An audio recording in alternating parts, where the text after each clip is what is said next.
Thank you, Arcana. Well, thank you, Sages, for the kind invitation. It's a pleasure to be with you. I try to skip some slides that Sharon already mentioned. These are my conflict of interest. And if we look for the idle mesh, there are so many things that have been published in that sense. We look for flexible, good memory, elasticity, stretch in more than one direction. And we have this combination of weight, pore, shrinkage, tensile strength, elasticity, feasibility, and that's been described in many papers. So one of the things I wonder is if really surgeons care about that, or they just put a mesh and that's it.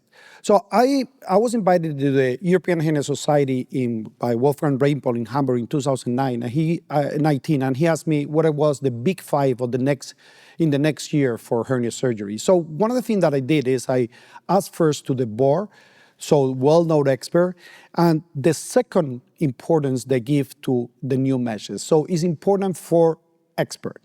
So what I did then is I asked in Twitter, what was the same question? What was the most important thing for normal, let's say general surgeons?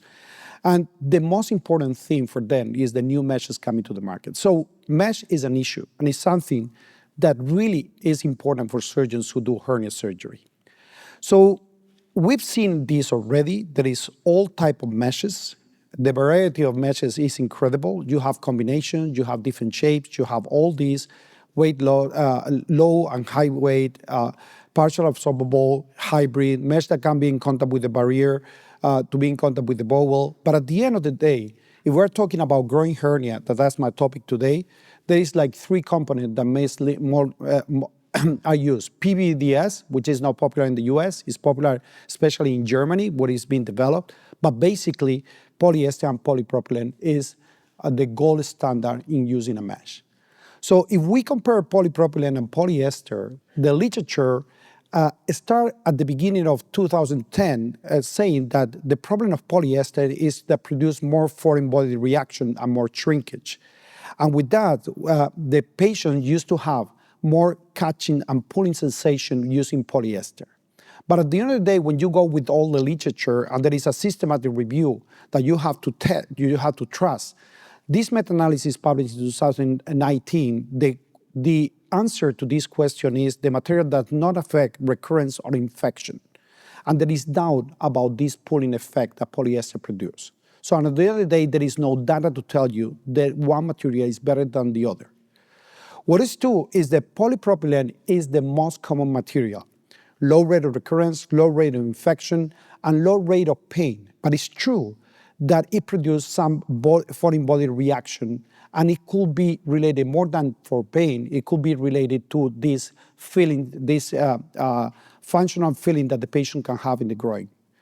So it's true that the pain itself has decreased nowadays. We have better open technique. We have the impact of laparoscopy that have decreased dramatically the number of chronic pain in the groin, but also we have better meshes. And we have better meshes because technology had offered new alternative. We have solved the problem in the past, shape and design, and also we have new structure that amount of material, and this is something to discuss. And if we talk about amount of material, heavyweight and low weight have been discussing in the literature for many years. The idea was to decrease the pain and the foreign body, but at the other side, we were afraid of having low weight, we are going to have increased the rate of recurrences. The international guideline of groin hernia is clear in that sense. There is no difference when you use laparoscopic approach. There is no difference of using heavy weight or low weight. But on the other hand, if you're doing open surgery, it seems that there is an impact of the recovery of the patient when you use low weight meshes. So this is what the guideline says. So you say, well, that was all literature, 2018, 2023, BGS published, same message. No difference of using low weight or heavy weight in laparoscopy, but there is a difference in Liechtenstein. In Liechtenstein, it's recommended to have low weight meshes. So this is the latest data about the reason to use one type of material, the other type of material. About shape and design is clear, no plaque. This is something to be is clear in the guidelines and in the update also. Self-fixation, nothing, doesn't add anything. The only thing is that reduce surgical time in open surgery, but that there is no added value of using self-fixing mesh. And so this is what we have. And what about anatomical mesh? Anatomical mesh save time, and it really helps you. And in my personal opinion, this is the personal opinion, when you use anatomical mesh, you can decrease the number of fixation, and you can avoid any fixation at all because just stay there. And I think this is an important message. So, but this is what we have. And what about the future? Fixation is going to change. This is a big model, blue light, and activated a glue, and get attached to the wall. So things are coming that is going to be very exciting in the future. What about meshes? Look at what we have. Biocompatible material that reduce inflammation, that is coming. That is going to be very important and going to improve tissue ingrowth and healing. Look at the list. There is a lot of different options that are going to come. Bioabsorbable meshes, temporary support to create a new abdominal wall in the inguinal hernia.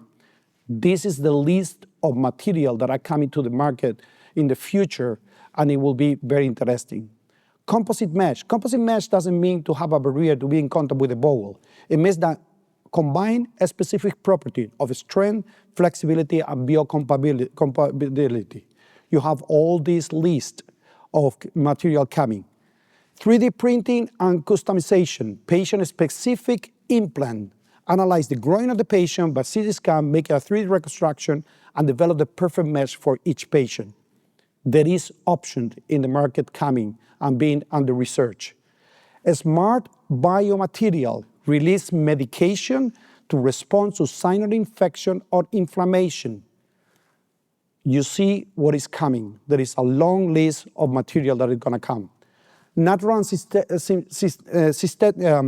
synthetic hybrid material. They combine synthetic and natural flavor to improve the biocompatibility. And there is a lot of options that are going to be invested under research. And nanotechnology that creates surface that to better support cell growth.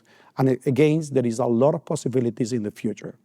So you see, this is the ideal mesh of the future. So we have to balance between the past and the present, what we want in the past, and we learn a lot, and we can somehow say that the discussion is over because we have a lot of information in the literature, but the present and the future is exciting of what's going to come. Thank you very much. It's a pleasure to be with you.